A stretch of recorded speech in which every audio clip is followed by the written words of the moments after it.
به نام خدا. درود و سلام به تمام دوستان و عزیزان. امیدوار هستم هر جای دنیا که باشید جور و صحتمند و سر حال باشید. من عبدالحکیم انصاری هستم از چینل حکیم 71 با آموزش جیکوتگیری روتاری سه محور برای دستگاه های CNC چوب در خدمت شما. اگر میخواید از ویدیوهای آینده ما با خبر شوید، چینل حکیم 71 را سابسکرایب و علامت زنگوله را فشار دهید. خب ما برنامه پاورمیل رو باز میکنیم. یک استیل یا طراحی را فرمت طراحی شده رو میخوایم جی کد برای روتاری سه محور بگیریم.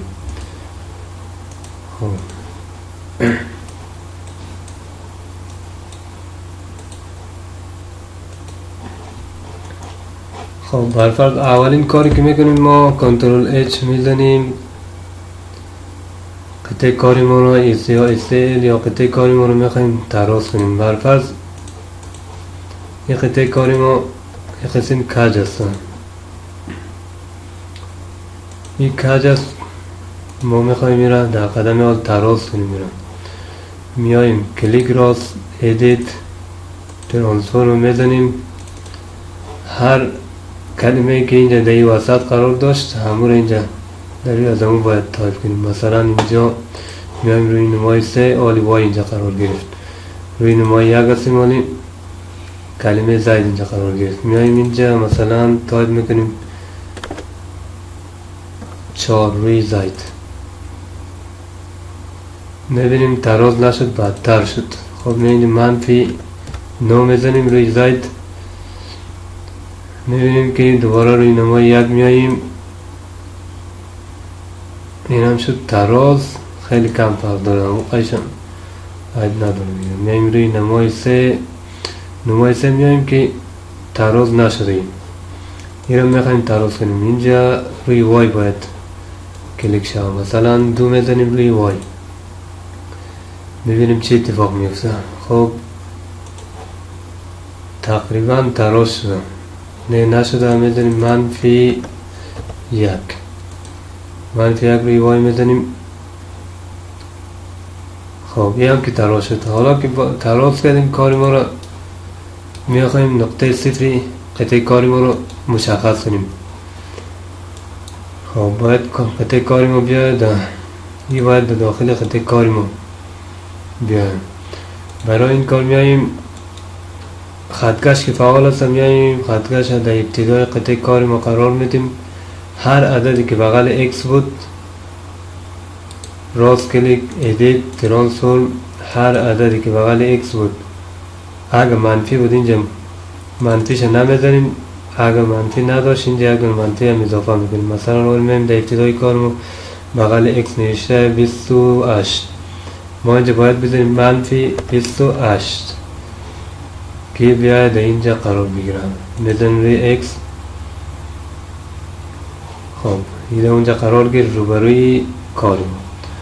حالا میخوایم وای خود بگیریم. وای هم در روی نمای 1 میاییم، در وسط قطعه کار قرار میدیم. اونجا در روی وای ما نوشته است 42، اینجا میزنیم منفی 42 روی وای. خب وای ما صفرش گرفته شد. حالا میایم روی نمای 3 صفری زید ما رو میگیریم. زید ما است منفی 88، میزنیم مثبت 88،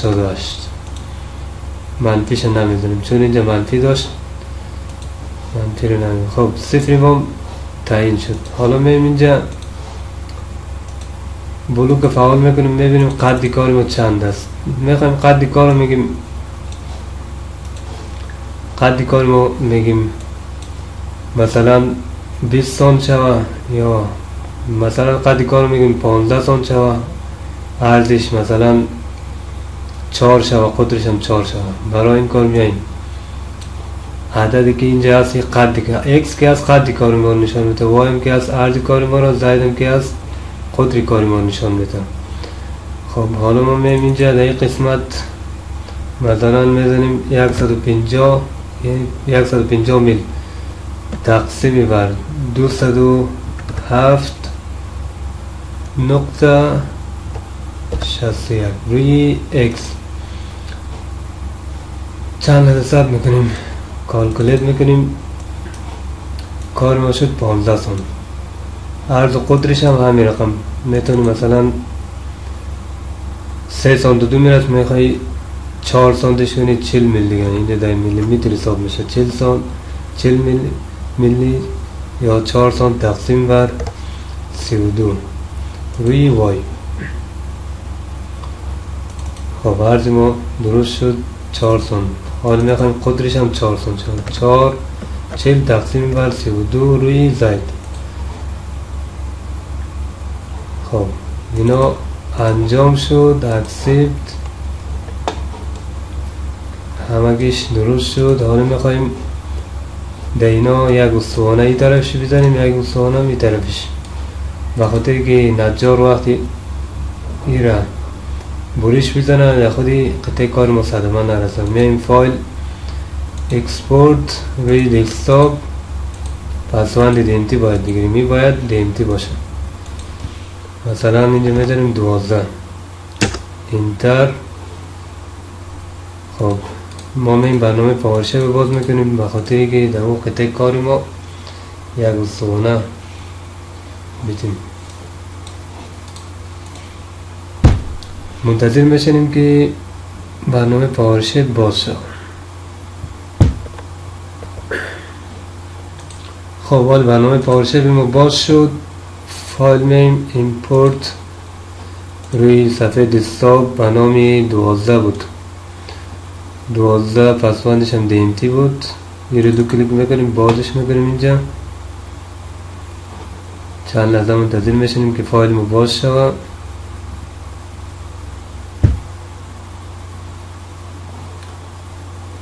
خب در این طرفش هم یک استوانه میخوایم بیتیم. در این طرفش هم روی نمای 1 بود، روی نمای 2 میکنیم. در این قسمت سلاید استوانه ها رو انتخاب میکنیم. مثلا در این یک استوانه گرد میتیم، دو کلیک میزنیم رویش، این صفحه باز میشه. این صفحه که از قطر و عرضی استوانه رو بزرگ میکنیم. مثلا 5 است، ما میخوایم 12 کنیم. 12 زدیم، 12 هم کفایت نکرد، مثلا میزنیم 16. خوب است. اینجا میایم اینا رو صفر میکنیم چون نقطه صفری ما وسط قرار داره، یا وسط میاد.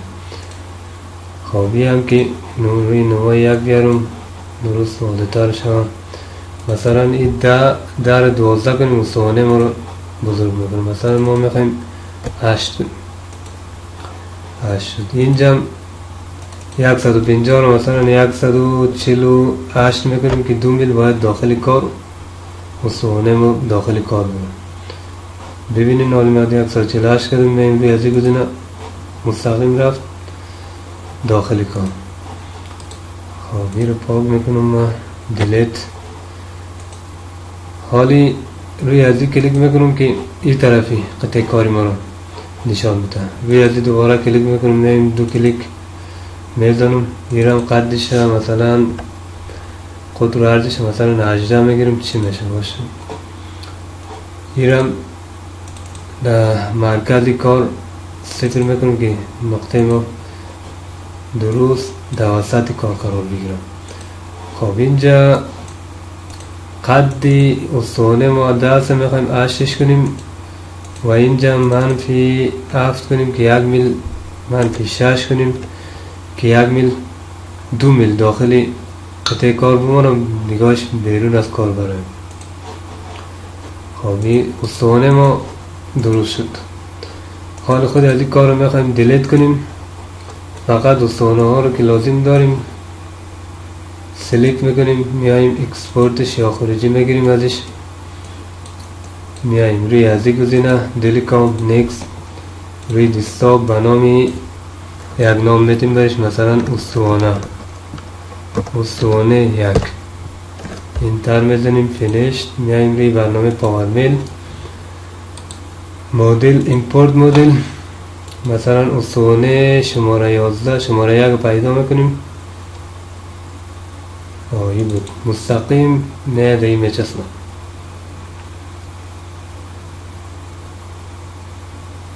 خب حال میخوایم میره بلوک ما رو کالکولیت کنیم که تمامی این بخش قطعه کار ما رو با آسانش بلوک ما بگیره.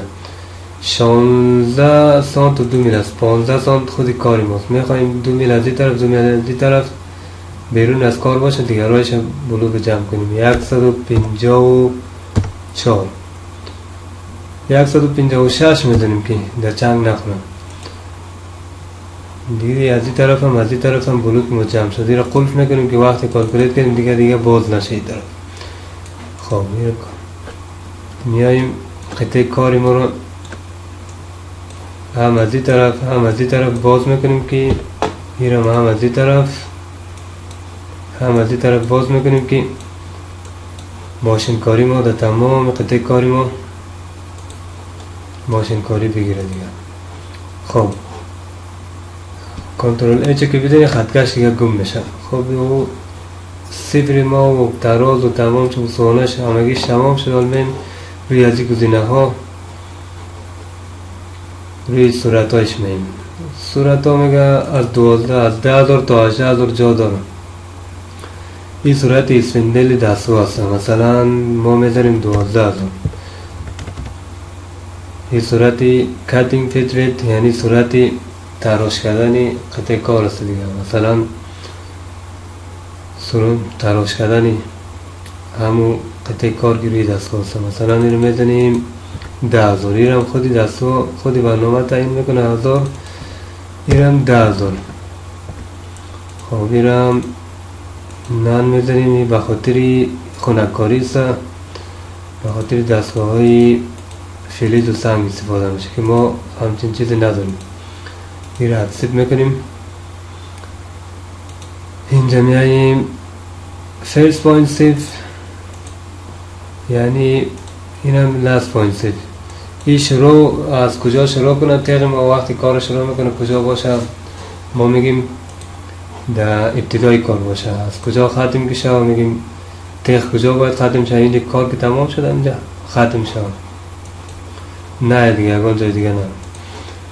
خب میم لیدونینگز اینجا باید صفر باشه. این هم باید صفر باشه. اگه اینا صفر نباشه اگر عددی مثلا 6 یا 5 اضافه کنی دستگاه اگر حرکت اضافه انجام میده امکان داره که قطعه کاری ما رو خراب کنه.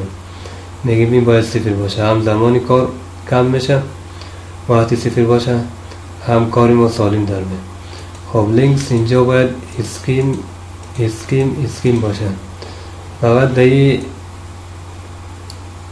لیست فقط این گزینه و این گزینه کاربرد داره. اینجا اکسپت در دیگه گزینه‌اش کار نداریم. میایم روی استراتژی فینیشینگ ما میایم روی اینا کلش برای این گزینه ها رو که میبینیم کلش برای کارهای صنفی چوب استفاده میشه. خب ما میایم اینجا بخش روتاری فینیشینگ انتخاب میکنیم. دو کلیک زدم رویش. خب اینجا تیغ یا متر انتخاب کنیم. میگه 1 2 3 4 5 انتخاب میکنم. میگه نوک مته چند است. میگم 3. 12 میگه قطر خود تیغ چند است. کلفتی تیغ 12 میگم. اینجا 1.5 میزنم چون اینجا 3 نوک مته ما 3.5 هم باید تقسیم شه و رفت آمدش. اینجا میگه دندانهای همون دندانهای تیغ یا مته چند سانت است. میگیم اینجا اگه 6 بود 60 میزنیم، اگه 8 بود 80 میزنیم. اینجا مثلا اینجا قد کلی تیغ یا مته ما 12 میگیم است یا 120 میلی. خب این انجام دادیم. کلوز میکنیم. این قسمت گزینه به خاطر چی است؟ استارت و این رو میزنیم. میگیم میگه x لیمیتس یعنی محور x ما از اینجا این رقم که هست محور x ما میگه از کجا شروع شد. میگیم 3 میل این طرف سر جمع شده این طرف 153 هم تا آخرش. یعنی این طرف و اولی کار و آخری کار ما هموقع که بلوک جمع شده تا هموقع جای باید ماشین کاری شد. اینجا اسپیرال داریم، لاین داریم. لاین اگه بزنیم روی دستگاه هم فشار میام برق مصرف میشه، ولی بعضی کارا رو باید لاین بزنیم. لاین در محور X رفت آمد میکنم، اسپیرالم در محور Y. خب ما اسپیرال انتخاب میکنیم. اینجا هم دایرکشن یعنی چرخش، به کدام طرف بچرخه. اگر اندی رو بزنیم طرفی عقربه ساعت میچرخه، اگر کانونشنال رو بزنیم خلاف عقربه ساعت میچرخه. استیپ اوور یعنی گامش چقدر باشه، میگیم گامش 3 دهم باشه. اینجا میگه 3 دهم باید تقسیم کنیم. 3 دهم تقسیم بر 2 میشه 1 کنیم. خب اینجا آبله رو میزنیم، منتظر میشیم که ماشین کاری ما انجام شد. خب ماشین کاری ما انجام شد. حالی یک دکمه رو میزنیم.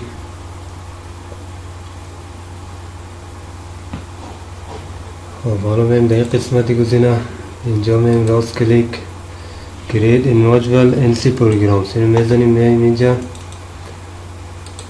ایره اکتیو میکنیم، راست کلیک اکتیو. دوباره میم راست کلیک سیتینگ میزنیم. میایم اینجا یک نام برش میدیم، مثلا یک نام برش میدیم، مثلا AS. اینجا مثلا روی دسکتاپ یک نام میدیم برش روتاری مثلا سیو میکنیم. اینجا هر دستگاه یک کنترلر داره و هر کنترلر هم یک دونه داگ پاس داره.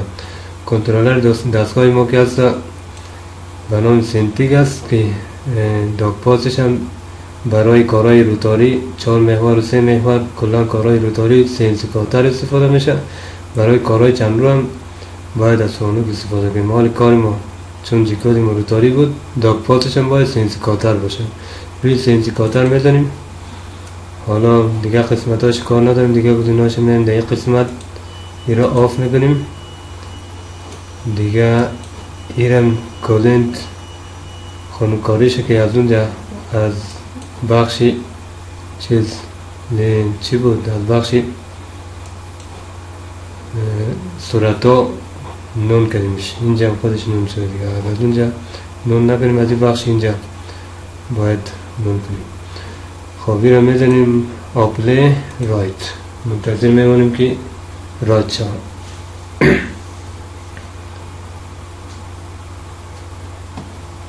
خب حالی کار ما رایت شد. باید یک کاری که باید انجام بدیم خیلی مهم و ضروری صحیح است که باید بیایم روی فایل قبل از اینکه برنامه را چیکودش گرفتیم. هر قدمی که پیش رفتیم باید بیایم روی فایل اول قبل از این کارا باید سیو پروژکت از روی دسکتاپ روی یا هر جای روی دسکتاپ میگم اصلا داخل نکنیم. ما روی دسکتاپ داخل میکنیم، مثلا به نام جیکودی مثلا جیکودی روتاری